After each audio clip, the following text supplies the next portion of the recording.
अस्सलाम वालेकुम my YouTube family, कैसे हैं सब? आई होप माशाल्लाह सब ठीक ठाक होंगे। अल्हम्दुलिल्लाह जी, हम भी बिल्कुल ठीक ठाक हैं। और आज देखें जी, हम पहुँचे हैं कैटल मार्केट में। ये है जी जानवरों की बकरा मंडी। इसको मैं तो फ़र्स्ट टाइम यहाँ पे आई हूँ यूएई में। मेरी ये फ़र्स्ट जो है वो बकरा ईद है। लास्ट टाइम थी, लेकिन लास्ट टाइम जो है मैं थोड़े दिन, आई थिंक 1 या 2 दिन पहले मूव किया था। मेरी फ्रेंड की तरफ ही थी, तो वो मैं अबू धाबी अलैन में थी, तो इतना मुझे कुछ ख़ास पता नहीं था। तो इस दफ़ा जो है ना, हमने पाकिस्तान में भी कुर्बानी दी, लेकिन बच्चे कह रहे थे जी यहाँ पे भी होनी चाहिए। मैंने कहा अच्छा रेट्स का पता करके आती हूँ, अगर तो कुछ मतलब समझ आती है तो फिर ले लेते हैं। शाम के टाइम जी अपनी फ्रेंड के साथ मैं गई। यहाँ पे इतनी की शदीद गर्मी थी, उफ, मतलब कि 52-53 टेम्परेचर। और इतना बेचारा जानवरों का बुरा हाल, लोगों का बुरा हाल। मतलब बहुत सारे बच्चे अपने पेरेंट्स के साथ आए हुए थे और मैं देख रही थी, और मैं इतना हैरान हो रही थी, मतलब कि यहाँ पे भी कितने देखें माशाल्लाह सब फैमिलीज़ के साथ आए हुए थे। मुझे भी बच्चे कह रहे थे कि हमें साथ ले जाएं, लेकिन मुझे अंदाज़ा नहीं था। मैं फ़र्स्ट टाइम खुद जा रही थी, तो मैंने देखा ही नहीं था कि यहाँ पे बकरा मंडी कैसी होती है, कैसी नहीं होती। सो मैं तो इसलिए बच्चों को भी साथ नहीं लेके आई थी कि गर्मी बहुत ज़्यादा होगी, और मुझे नहीं पता कि वहाँ पे, हाँ एहसन मेरे साथ आया था, बड़े वाला बेटा। लेकिन जन्नत भी कह रही थी मुझे जाना है, अहमद भी, लेकिन मुझे नहीं पता था। इतना रश था यहाँ पे, इतना ट्रैफिक ब्लॉक था, वन वे रोड उन्होंने किया हुआ था। बहुत मुश्किल पेश आ रही थी, मतलब कि 5 मिनट का सफ़र है जो है ना आपका 50 मिनट में हो रहा था। इतनी धीरे धीरे गाड़ी चल रही थी। हम लोग निकले हैं तकरीबन 5 साढ़े 5 बजे, और वापस आते आते हमें 8 बज गए। इतना ज़्यादा, सिर्फ बकरों का रेट्स पता करना था तो ये हालात थे, और अगर लेना होता तो फिर क्या होता है। बहुत ज़्यादा रश था क्योंकि वन वे किया हुआ था। एक तो मैं जब भी वॉइस ओवर करती हूँ ना, मेरे गले को कुछ हो जाता है। जो लोग तो रहते हैं ना विलास में, वो तो सब बकरे लेके जाएंगे क्योंकि उनके घर में बाहर बांधने की जगह होगी। लेकिन जो हमारी तरह अपार्टमेंट्स में रहते हैं, तो हम कहाँ ला के रखेंगे। हमारे लिए ये बहुत ज़्यादा मुश्किल थी। तो और यही चीज़ जो है ना, मुझे वो कर रही थी कि मैं अगर ले आती हूँ तो उसको रखना कहाँ पे है। और मैं यही पता करने गई थी। एक तो मैं देख रही थी कि रेट्स क्या हैं, और बहुत खुली जगह पे थी, बहुत खुली जगह पे थी। इतना एसी फुल था कि मिरर के बाहर भी कुछ नज़र नहीं आ रहा। मैं आपको इसका नीचे करके शीशा दिखाती हूँ कि इतना मतलब शाम का टाइम हो रहा था, और सिर्फ़ ये था कि पता चल जाए कि यहाँ पे ही कुर्बानी करनी है या लेके जाके घर पे करनी है। मुझे कुछ भी आइडिया नहीं था, तो इसलिए जो है ना, मुझे फिर शाम को ही, मतलब मैंने कहा कि एक दफ़ा जाके आती हूँ और देखती हूँ कि क्या हिसाब किताब है। फिर उस हिसाब से हम सुबह जो है ना वो फिर कुर्बानी का जानवर ले लेंगे। तो खैर अल्लाह अल्लाह करके जी यहाँ पे हम पहुँच गए, तकरीबन तकरीबन पास जहाँ पे जी बकरे बंधे हुए थे, और काफ़ी ज़्यादा थे। एक जगह पे हमें पार्किंग अल्लाह अल्लाह करके मिल गई, ट्रैफिक थोड़ा सा खुला। तो यहाँ पे जी हमने अपनी गाड़ी को आगे जाके पार्क किया था। लेकिन बकरों के रेट जो हैं, मतलब जो मैंने सुना था कि रिज़नेबल प्राइस में मिल जाते हैं, लेकिन काफ़ी एक्सपेंसिव थे, ऐसी कोई बात नहीं थी। और जो रिज़नेबल प्राइस में थे वो तो बहुत छोटे छोटे छोटे छोटे से थे। आगे चल के मैं आपको वीडियो में सारा वो दिखाती हूँ। और यहाँ पे जी अल्हम्दुलिल्लाह एक पार्किंग मिली तो है। ये देखें जी, यहाँ पे हमने लगाई गाड़ी, और मैं इतनी हैरान हो रही थी देख के, क्योंकि पाकिस्तान में तो ऐसी कभी मंडी देखी ही नहीं थी। वो बिल्कुल ही कैद किया हुआ है बेचारों को। कुछ ये बाहर हैं, इतनी शदीद गर्मी में लोग बॉटल्स के साथ ना इनके सरों पे पानी डाल रहे थे, इतनी गर्मी थी, और बेचारे जानवरों का बुरा हाल था।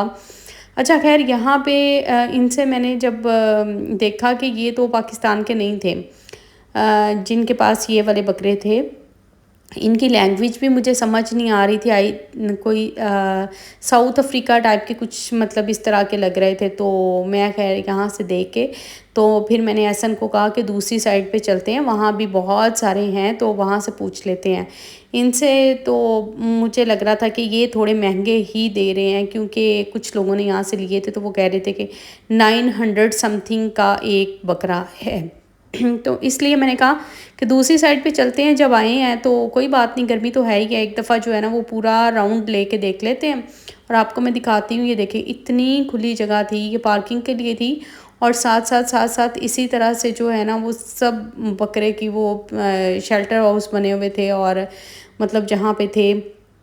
तो इधर से ही हम फिर वॉक करते हुए ज़रा पहुँचे दूसरी साइड पे, जहाँ पे पाकिस्तानियों ने बकरे रखे हुए थे। और ये जो बकरा है इसकी प्राइस थी 2000 दिरहम से लेके 2500 दिरहम तक। मतलब इतने छोटे बकरे की ये प्राइस थी और काफ़ी ज़्यादा थी, सिर्फ इसलिए कि ये थोड़े खूबसूरत थे और इनके सींग जो है ना वो ज़्यादा अच्छे थे, ठीक है। मुझे तो यही समझ आई, मुझे तो और इसमें कुछ समझ नहीं आया, ठीक है। और उसके बाद नेक्स्ट हम गए, और नेक्स्ट जो है वो ये इनकी जो प्राइस है वो थी जी 750 दिरहम, ठीक है। 750 दिरहम में था एक बकरा। और उसके बाद जी ये वाला तो ये था तकरीबन 700 में, उसने कहा था कि आपको फ़ाइनल मिल जाएगा। मतलब जैसे जैसे आप आगे जा रहे थे ना तो थोड़ा रेट कम हो रहा था। अच्छा, एक चीज़ ना मैंने नोट की यहाँ पे, हर बकरे के कान पे एक टैग सा लगा हुआ था। मैं आपको ना थोड़ा क्लोज़अप करके भी दिखाती हूँ। ये देखें, ये एक टैग सा लगा हुआ था हर बकरे के कान पे, और हर बकरे के ऊपर एक नंबर मेंशन था। और मुझे इस बात की समझ नहीं आई, मैं तो खुद फर्स्ट टाइम देख रही थी कि ये क्यों था। और यहाँ पर देखें हर बकरे के ऊपर एक नंबर मेंशन है, और हर बकरे के इसी तरह कान में टैग लगा हुआ था। आई डोंट नो कि वो किस चीज़ का टैग था, और पता नहीं वो क्या था, मैंने तो खैर पूछा भी नहीं है। और मैं इनके रेट से पूछ रही थी। ये वाला जो बकरा था 780 में वो दे रहा था, ठीक है। उससे आगे जी ये छोटे छोटे से बकरे थे, उसने बोला जी आपको लास्ट क्लास जो है मैं 650 में दे दूँगा। तो इससे कम में कोई बकरा नहीं था। एट दी एंड मतलब 650 दिरहम में जो लास्ट है ना वो कह रहा था दे दूँगा। अच्छा, ये इतनी खूबसूरत लग रही थी, और ये काफ़ी एक्सपेंसिव होगी। इसके भी गले में टैग था, तो ये तो मैं खैर पास जाके पूछा ही नहीं है कि कितने की है कितने की नहीं है। लेकिन देखें गर्मी से उस बेचारी का क्या हाल हो रहा है, बुरे हालात में वो मतलब खड़ी हुई है। बड़ा ही ज़्यादा ना वो लग रहा था। लेकिन जितना मर्ज़ी को दिल को लगे, लेकिन कुर्बानी के जानवर हैं, फिर ऐसे मतलब इतनी खुली जगह पे ज़ाहिर है उनको रखा जाएगा। और ये देखें इतना ज़्यादा पानी जो है ना वो लोग बहुत ज़्यादा पानी इनके सर पे इनके ऊपर डाल रहे थे कि मतलब गर्मी बहुत शदीद थी, इसलिए ये देखें वन वे किया हुआ था इतनी ज़्यादा सख्त सिक्योरिटी में, और मतलब वन वे ही रोड में जो है ना वो लोग जा रहे थे। तो खैर यहाँ से रेट्स का पता चल गया, और ये पता अब वापसी के लिए देखें कितना रश है, इतनी लंबी लाइन लगी है, बहुत स्लो स्लो गाड़ी जा रही थी। और पता ये चला है कि आप सुबह के टाइम आएँ ईद की नमाज़ पढ़ के, और आपने अगर जानवर लेना है तो आप यहाँ से लेके, साथ ही मकसद है वहाँ से आप अपना जानवर ज़िबा करवा लें। यहाँ पे देखें कुछ औरतें नमाज़ पढ़ रही थी, और ये वो लेडीज़ थी जिनकी फैमिलीज़ यहाँ पे मतलब बकरा मंडी में बहुत ज़्यादा बकरे लेके आए हुए हैं, और फैमिलीज़ के साथ वो लोग आए हुए हैं। तो पूरी पूरी फैमिलीज़ यहाँ पे रुकी हुई थी, और देखें यहाँ पे उन्होंने इतनी शदीद गर्मी में अपने डेरे डाले हुए हैं, और अपना पानी खाने पीने का सामान पास रखा हुआ है। नमाज का टाइम हो गया था यहाँ पे, मैंने आपको बताया कि बहुत देर लगी थी। और फर्स्ट टाइम जो है वो मैंने दुबई की बकरा मंडी विज़िट की है। लेकिन बहुत मज़ा आया, बड़ा अच्छा लगा। और इंशाल्लाह उम्मीद भी यही है कि सुबह जो है ना हम ईद की नमाज़ पढ़ के तो जाएंगे, और अपना कुर्बानी का जानवर लेके फिर उसको वहीं मकसद से ज़िबा करवा के फिर लेके इंशाल्लाह घर आएंगे, और आके फिर पकाएंगे और खाएंगे। और हमारी भी यहाँ भी थोड़ी मतलब हमें फ़ील होगा कि हाँ हमने भी बकरा ईद मनाई है। तो यहाँ पे देखें जी घर जाते जाते इतनी ज़्यादा मतलब टाइम हो गया था, और छोटे छोटे इतने काम है घर जाके करने वाले। और ये स्पेशली व्लॉग मैंने आप लोगों के लिए बनाया था कि चलें थोड़ी सी इन्फॉर्मेशन आपको मिल जाए कि दुबई की बकरा मंडी कैसी होती है, और वहाँ पे क्या क्या होता है, और कैसे बकरों को रखा हुआ आता है। हालांकि मुझे इस पे कमेंट भी आया था जब मैंने व्हाट्सएप पे लगाया ये बकरा मंडी है या जेल है। तो मैंने कहा ये ऐसी है। तो मिलते हैं इंशाल्लाह कल नेक्स्ट व्लॉग में, अपनी दुआओं में रखिएगा याद। तब तक के लिए अल्लाह हाफिज़।